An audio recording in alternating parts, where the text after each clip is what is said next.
किसी को भी निश्चित तौर पे नहीं पता कि ओलंपिक खेल वास्तव में कैसे शुरू हुआ, लेकिन ओलंपिया में पहला खेल का आयोजन 3000 साल पहले 776 ईसा पूर्व में हुआ था। प्राचीन यूनानियों को प्रतिस्पर्धा कराना पसंद था। वे हर चीज के लिए प्रतियोगिता आयोजित करते थे, लेकिन सबसे लोकप्रिय प्रतियोगिता खेल-कूद की होती थी, जैसे दौड़ना, रथ दौड़, मुक्केबाजी या डिस्कस फेंकना। एक कहानी के अनुसार ज्यूस के बेटे ग्रीक हीरो हेराक्लीस ने ओलंपिक खेलों की शुरुआत की थी। ओलंपिया एक खूबसूरत नदी घाटी थी जो दक्षिण पश्चिमी ग्रीस में जैतून के पेड़ों और पहाड़ियों से घिरी हुई थी। ग्रीक देवताओं के राजा जियोस और उसकी रानी हेरा की पूजा करने के लिए लोग ओलंपिया जाते थे, लेकिन खेलों की शुरुआत शायद जियोस की प्रशंसा में ओलंपिया में एक बड़े धार्मिक उत्सव के रूप में हुई।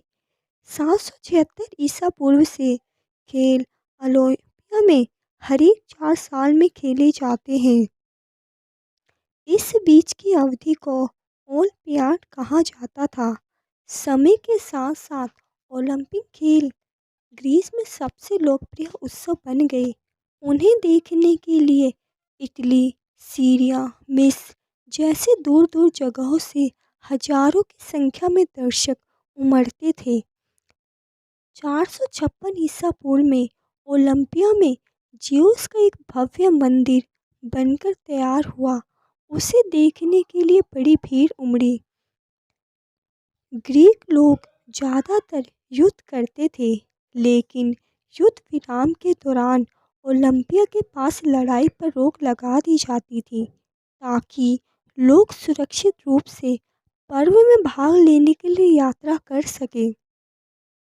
हर चौथे वसंत में शांति की अवधि की घोषणा करने के लिए पूरे ग्रीस में यात्रा करते थे। उसे ओलंपिया के आसपास खेलों के में 1 महीने पहले और 1 महीने बाद लड़ाई रुक जाती थी। उसे ओलंपिक शांति कहते थे। जैसे ही युद्ध विराम समाप्त होता, लोग फिर युद्ध में वापस चले जाते थे। ओलंपिक विजेताओं को जैतून के पत्तों का ताज पहनाया जाता था। जब दूसरी शताब्दी में रोमनों ने ग्रीस पर विजय प्राप्त की, उस समय खेल काफ़ी लोकप्रिय थे। लेकिन ओलंपिक शुरू होने के लगभग 393 ईसा पूर्व में थियोडोसियस प्रथम नाम के एक ईसाई रोमन सम्राट ने उन पर प्रतिबंध लगा दिया। उनके सैनिकों ने ज्यूस के मंदिर को भी नष्ट कर दिया। बाद के वर्षों में ओलंपिया बर्बाद हो गया।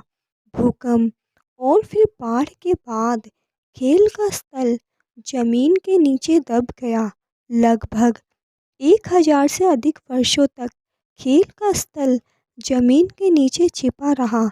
1875 में अंसल कर्टियस नाम के एक जर्मन पुरातत्व ने ओलंपिया के खंडहरों के बीच मंदिरों, मूर्तियों और बर्तनों की खोज की। उससे उन प्राचीन खेलों में लोगों की रुचि दोबारा पैदा हुई। एक फ्रांसीसी रईस बैरन पियरे डी कॉर्बेटिन ओलंपिया से मोहित थे। उन्होंने ओलंपिक के बारे में सब कुछ पढ़ा। डी कॉर्बेटिन खुद एक उत्साही मुक्केबाजी, तलवारबाजी, नौका चालक और घुड़सवार थे। वह एक फ्रांसीसी शिक्षक और इतिहासकार थे। उनके मन में एक विचार आया।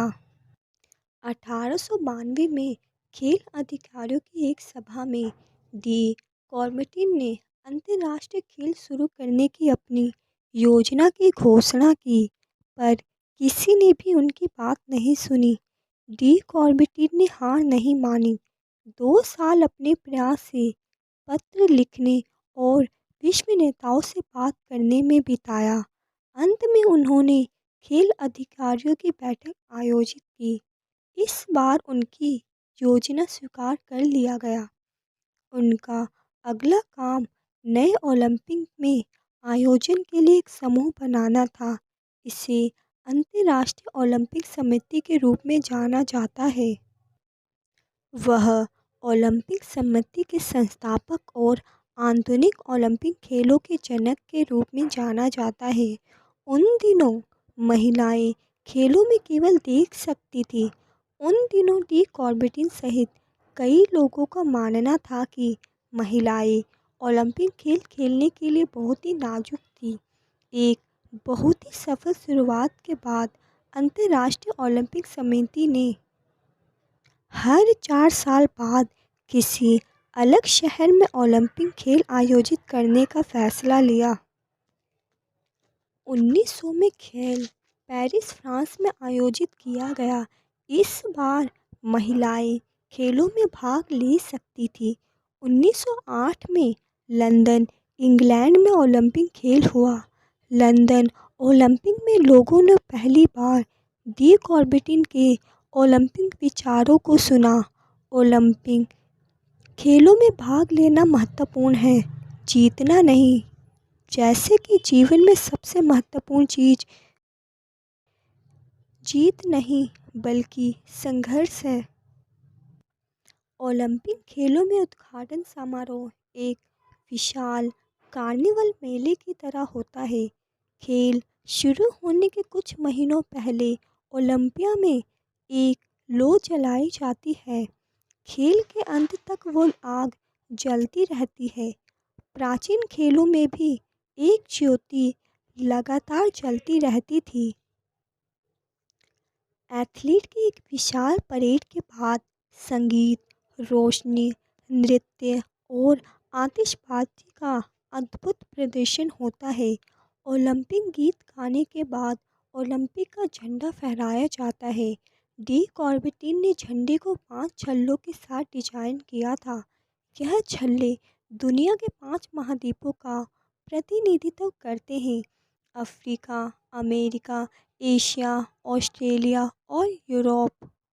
सभी शांति और सद्भाव में एक दूसरे के साथ मिले हुए हैं।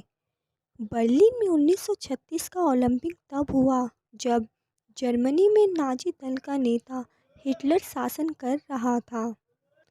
2 सितंबर 1937 को स्विट्जरलैंड के जिनेवा में उनका निधन हो गया। आज ओलंपिक दुनिया का सबसे बड़ा खेल उत्सव बन गया है।